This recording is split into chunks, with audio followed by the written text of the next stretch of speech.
Psychologists have studied people who were handed every advantage: education, resources, mentorship, the right connections, and they still failed. Not because they lacked intelligence, not because they lacked opportunity. They failed because something inside them made sure they did.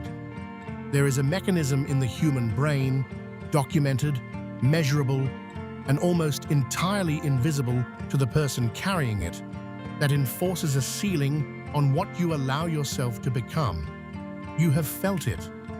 That moment you were close to something real and pulled back. That decision you almost made and didn't. That version of yourself you keep almost becoming. The question isn't whether this mechanism exists in you. It does. The question is, who built it? Welcome to TheMindShadow. This channel exists for one reason: to pull back the curtain on the psychological forces that shape your behavior without your permission. What we're discussing today isn't motivational content. It is something more precise and honestly more unsettling. We are going to map the exact psychological architecture that keeps most human beings locked below their real capability for their entire lives. By the end of this video, you will understand a mechanism that most people never name. And once you name it, you cannot unsee it. In yourself, in the people around you, in the systems designed to keep it in place. Pay close attention. This one matters. In the 1960s, a psychologist named Prescott Leckey developed a theory that most of the academic world ignored. He called it self-consistency theory. His core argument was simple and devastating. People do not behave according to what they are capable of. They behave according to what they believe they are. He worked directly with students who were failing academically. The conventional assumption was low intelligence or poor study habits. But Leckey found something else. These students had built a self-image that included the belief, never spoken aloud, often never consciously recognized, that they were bad at learning. And the moment their grades began to improve, something happened. They sabotaged it. Not deliberately, not consciously. The mind simply registered the success as a threat to the established identity. And it corrected. This is the thermostat mechanism.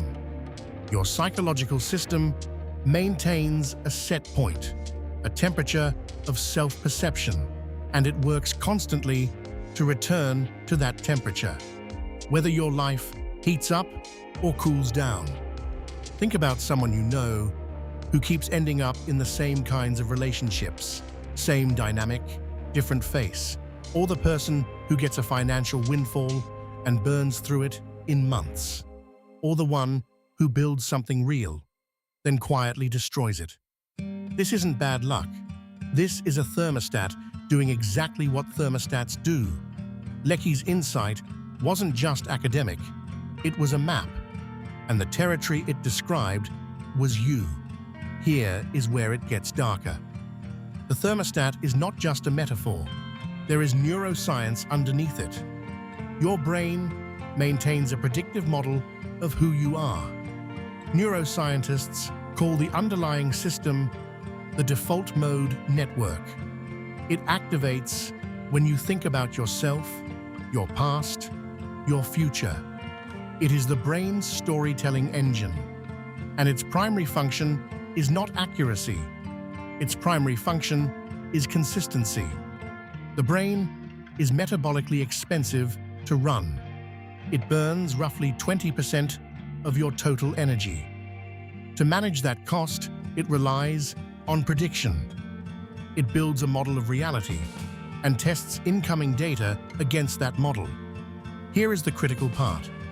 When new information conflicts with the model, the brain doesn't automatically update the model. It is far more likely to dismiss the information.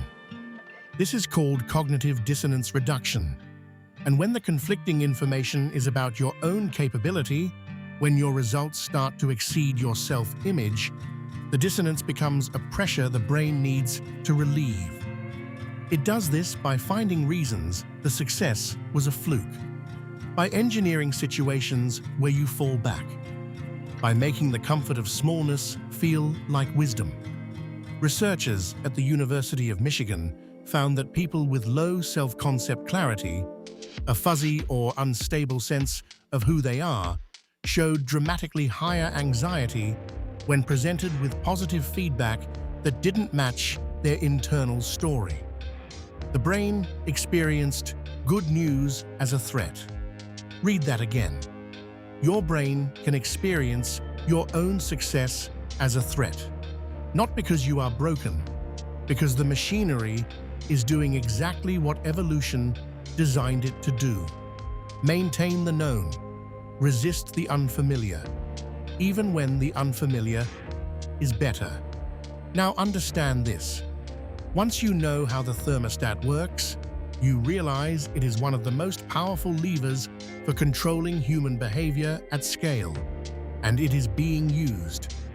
Marketing psychology has known for decades that the most effective way to sell something is not to appeal to aspiration. It is to reinforce a person's existing identity. The product becomes a mirror, not a ladder.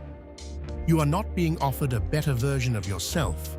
You are being sold a more comfortable version of the self you already have. Social platforms operate on the same principle. The algorithm does not show you what would challenge you. It shows you what confirms you. Every click trains it. Every confirmation reinforces the self-model. The thermostat never gets challenged. It gets validated. Politically, economically, culturally, systems that benefit from predictable populations have no incentive to help those populations break their self-imposed ceilings. A person who has fundamentally revised their self-image is unpredictable.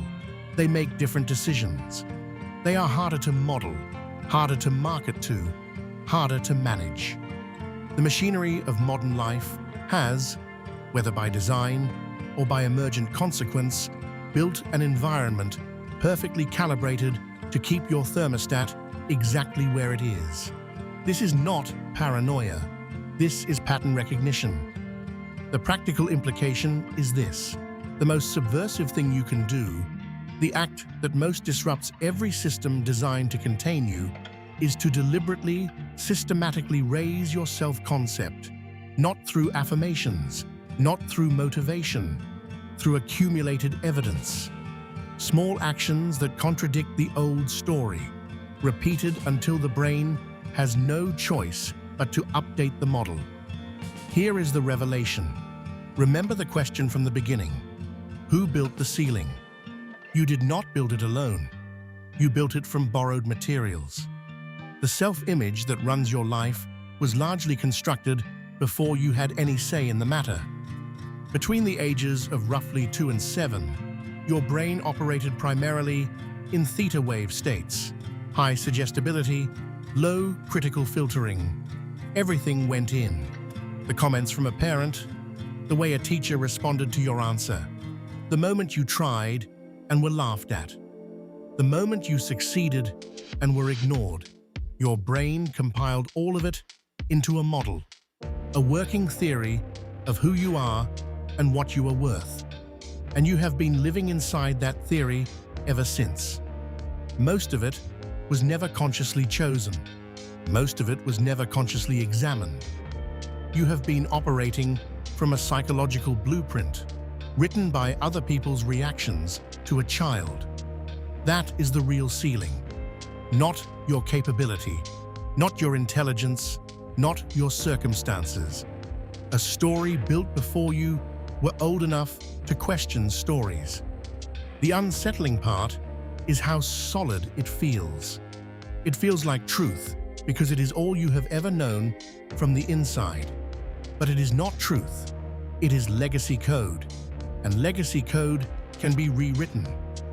It is slow, it is uncomfortable, it requires you to act against the grain of everything that feels familiar. But the alternative is already known. The alternative is the ceiling.